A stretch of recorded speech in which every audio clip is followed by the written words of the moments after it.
안녕하세요. 부동산 멘토링의 이춘환입니다. 오늘 비가 장대비가 오고 있습니다. 그리고 내일은 또 태풍이 온다고 하니까 조심하시고요. 오늘 지도를 보면서 제가 설명드릴 거는 돈 벌기 쉽지 않다. 돈 벌기 쉽지 않고 그리고 또 내 돈을 노리는 사람도 주변에 참 많다. 이거에 대해서 경각심을 일깨워 주기 위해서 오늘 준비를 했습니다. 제가 일주일 동안 상담을 통해서 만나는 분들이 몇십 명이 되기도 하는데요. 그 분들 중에 한 10분의 1 혹은 20분의 1 정도가 꼭 이런 경우가 있어가지고 제가 안타까워서 오늘 부동산 멘토링에 소개를 하려고 합니다. 지도를 한번 보시면 경기 지금 서울을 중심으로 해서 지도를 쭉 보시면 쭉 내려오면서 서해안 축으로 해서 토지 투자가 굉장히 미래가 밝다라고 저희들도 소개를 하고 있고요. 실제도 그렇고 또 그 수도권 서울을 중심으로 해서 세종까지의 서해안 축은 투자를 하시면 많은 수익을 볼 수 있다고도 저희가 말씀을 드리고 있어요. 근데 최근에 이제 저하고 상담했던 저희 상담자분께서는 향남, 경기도 화성에 있는 향남의 토지를 매입을 하셨는데 처음에는 이 토지가 좋은지 미리 연락을 집원을 주셔가지고 저희가 이제 제가 집원을 놓고 한번 봤어요. 그랬더니 위치가 상당히 좋더라고요. 그리고 그래서 이거를 보유하면 계속 수익이 날 수 있겠다라고 생각을 하고 상담을 시작했는데 알고 보니 그 토지를 이 향낭의 제가 주소까지 밝히는데요. 뒷주소까지는 밝힐 수는 없지만 혹시나 이런 일로서 또 피해가 가시는 분들이 있을까봐 염려가 돼서 제가 인근 주소까지 말씀을 드리겠습니다. 경기도 화성시 향낭읍 방충리에서 지금 아마 이런 매매들이 일어나고 있는 것 같습니다.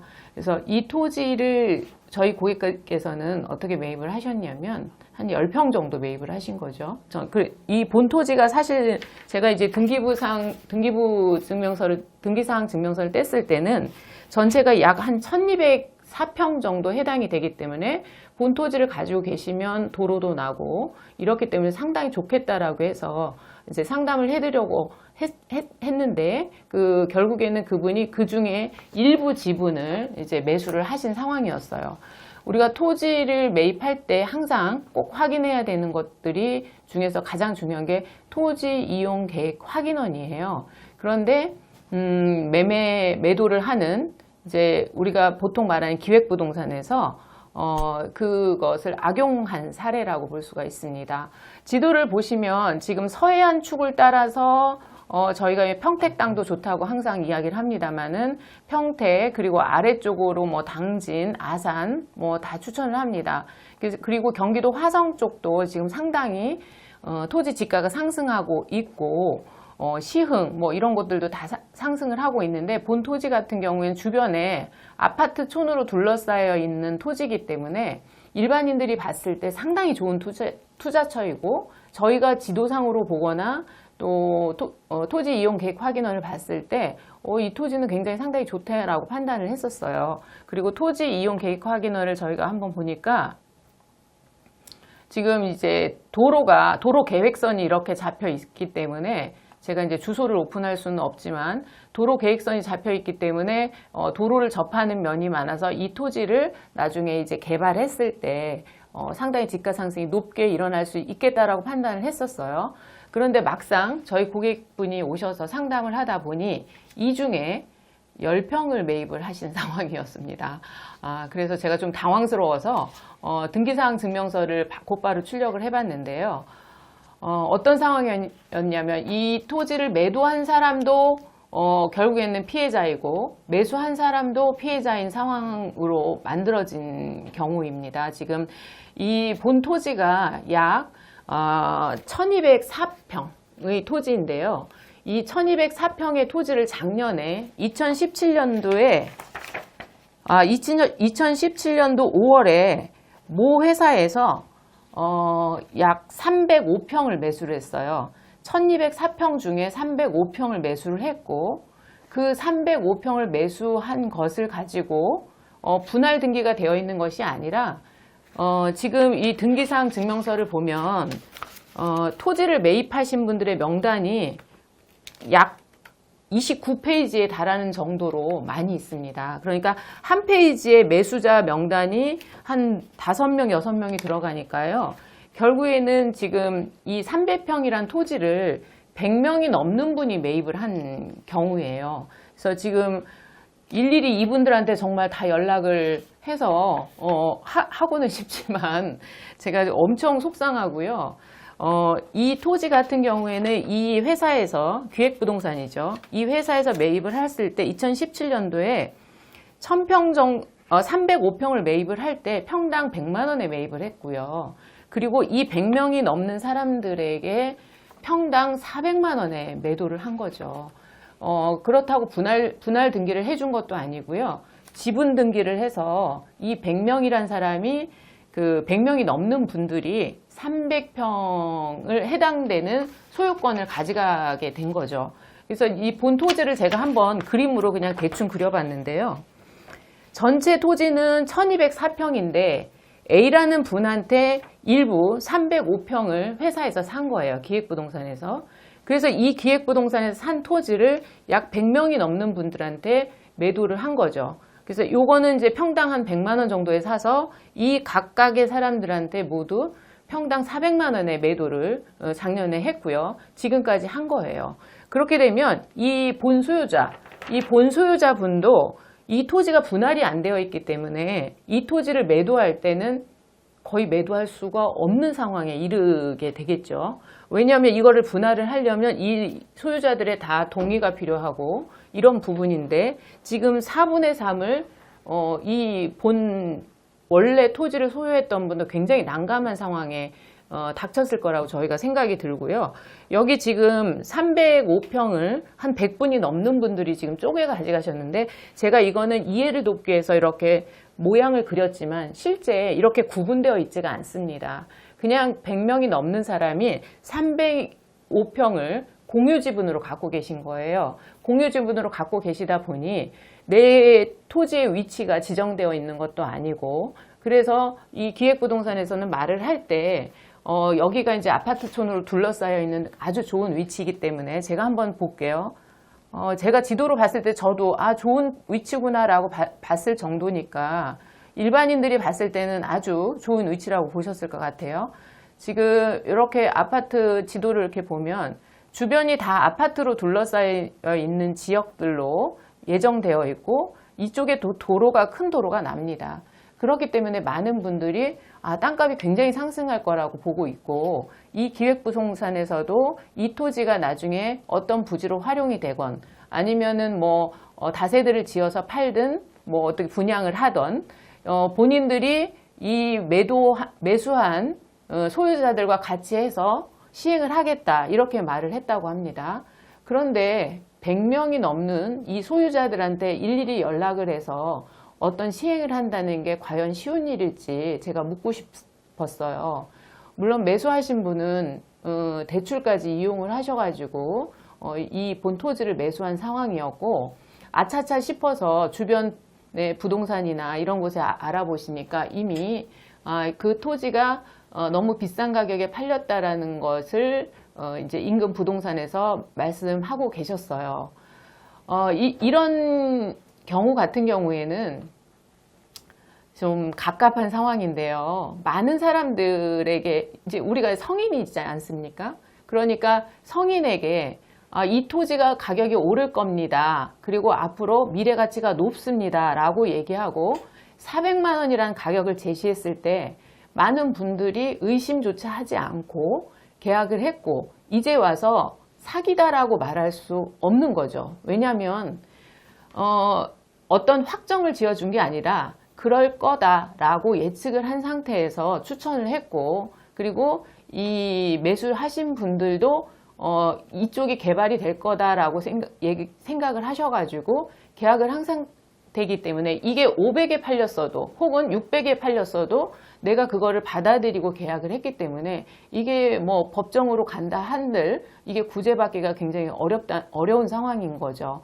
우리가 이제 구분 등기가 뭔지 공유 지분이 뭔지 모르고 선뜻 계약한 거에 대한 무리가 있습니다. 기획부동산들에서 노리는 것들이 있는데요. 이게 보통 매매가들이 뭐 5천만 원 아니면 3천만 원, 뭐 크게는 여기 투자하신 분들이 7천만 원, 1억까지도 투자하신 모습을 볼 수가 있는데, 이렇게 금액이 뭐 5천 미만, 3천 미만 이러면 어디다 하소연도 못 하고요. 대부분 포기를 하게 되는 모습들을 보고 있습니다. 그래서 기획부동산들이 큰 금액으로 매매하지 않습니다. 지금 평택에서도 지금 그 지역 중개사님들이 하시는 말씀들이 약 한 40개의 기획부동산들이 활약을 하고 있다고 합니다. 파주도 마찬가지입니다. 지금 파주가 뜬다고 하는데 그 파주 지역이 바로 기획부동산들의 타겟이 지금 되고 있습니다. 지금 인근이 개발된다고 해서 지금 공유 지분이 무슨 뜻인지도 모르시고 계약을 한 모습을 보고 제가 그 상담을 마치고 너무너무 속이 많이 상했고요. 그리고 많은 분들이 또 지인들을 소개하셔가지고 한마디로 해서 다 연결이 되어 있는 모습을 제가 보고요. 모 단체, 뭐 교회 단체나 뭐 이런 분들이 다들 누가 했으니 누가 하고 누가 했으니 해서 다 연결해서 이 토지를 매입을 한 모습을 보고 돈 벌기 쉽지 않습니다, 여러분. 네, 그리고 여러분들이 소액이라고 생각하는 거, 그 사람들이 지금 많이 노리고 있어요. 소액이라고 생각해서 함부로 계약하시면 절대 안 됩니다. 그리고 제가 이렇게 해서 이제 이렇게 지금 기획부동산에 속은 경우들을 여러 케이스 봤는데, 그분들이 그렇게 자신 있게 팔면 다시 팔아달라고 요구하라고 제가 말씀을 드리고는 있으나, 이미 이분께서 찾아가셨을 때는 그쪽 기획부동산에서 이제 이 사람한테는 더 이상 추가로 팔 수가 없구나라고 해서 아주 냉랭한 모습을 보이는 그런 기가 막힌 광경을 이야기를 들었습니다. 여러분들 돈 벌기 쉽지 않습니다. 네, 비단 토지뿐만이 아니에요. 네, 여러 회사에서 운영하는 뭐 분양하는 장소에 가면 굉장히 부풀려 있는 그 개발 호재라든가 이런 것들을 체크하셔야 되고요. 지금 평택에서도 지금 평당 30만 원에 하는 거를 뭐 80만 원 계약하고 오신 분도 계시고요. 심지어는 200만 원에 계약하신 분들도 계세요. 더군다나 이렇게 지분 등기로 하시면 어떤 시행을 하거나 누구한테 매도를 하기 위해서 모두 이 100명이 넘는 사람들한테 동의를 받아야 되는데 과연 이게 가능할지 한번 생각해 보세요. 그 100명 중에 몇 명은 지금 현재 안 살아 계시는 분들도 계시고요. 돌아가신 분들도 계시고요. 그리고 심지어는 또 외국에 가 계신 분들, 또 연락이 안 되시는 분들. 그래서 결론적으로 말씀드리면 제가 이런 토지를 갖고 있을 경우에는 포기해야 되는 상황도 올 때가 있거든요. 그렇게 되면 우리가 재산세를 안 내면 압류가 들어옵니다. 그러면 그대로 그냥 버리는 거죠. 그리고 이런 토지를 자제분들한테 드리거나 누구한테 증여를 하면 증여받는 사람들도 결코 달가워하지 않습니다. 관리만 어려울 뿐이고요. 세금만 내야 되는 상황이 만들어집니다. 여러분들 지금 이 이제 등기 권리증을 받아보시고 내 이름이 등기 권리증에 올라간 게 중요한 게 아니고요. 이 토지가 됐든 부동산은요, 매수를 했을 때 내가 매수를 하고 보유하고 처분할 수 있는 권리를 갖고 계셔야 합니다. 그런데 이렇게 공유지분으로 갖고 계실 경우에는 우리 가족들끼리 공유지분으로 들어갔을 때는 이야기가 다르죠. 우리 가족들끼리 들어갔을 때는 가족들하고 논의해서 매도를 하면 되는데 한 번도 본 적이 없는 이 100명이나 되는 인원을 공유지분으로 들어갔을 때는 절대 팔을 수 없다는 입니다. 팔을 수 없는 매물을 사는 거는 우리가 그냥 돈을 버리는 거와 똑같습니다. 조금만 더 주의해 주시고요. 저희가 일일이 이런 지번들을 다 오픈해서 말씀드릴 수는 없지만 특히 좀 뜬다 하는 지역들 같은 경우에는 기획부동산들이 먼저 선점을 하고요. 지금 인터넷에서 달구고 있는 역세권 토지라든가 이런 곳도 사실상 위험한 토지가 상당히 많습니다. 그래서 잘 모르시면 정말 모르시면 오비스트하고 상의해 주셔도 좋고요. 그리고 공유주변으로 들어가는 건지 도로가 확실히 있는지, 건축행위가 가능한지, 물론 본토지 같은 경우는 건축행위가 가능해요. 건축행위가 가능하기 때문에 그것을 상당히 강조했고, 도로가 새로 난다는 것도 상당히 강조했기 때문에 많은 분들이 몇 명이 공유지분으로 들어가는지도 모르고 계약을 하신 경우예요. 그래서 그런 부분을 꼭 체크하셔가지고 다시는 이런 피해자분들이 없으시길 제가 당부드리고 싶은 마음입니다. 우리가 눈 뜨고 코베간다는 말씀 들리지요. 멀리 있지 않습니다. 아주 가까이 있고요. 그리고 내가 매수하고 옆 친구, 지인들 소개해서 같이 넘어지는 경우가 허다합니다. 다시 한번 당부 말씀드리고 꼭 챙겨서 검토하시고 계약하시길 바라겠습니다. 지금까지 오비스티의 이춘환이었습니다.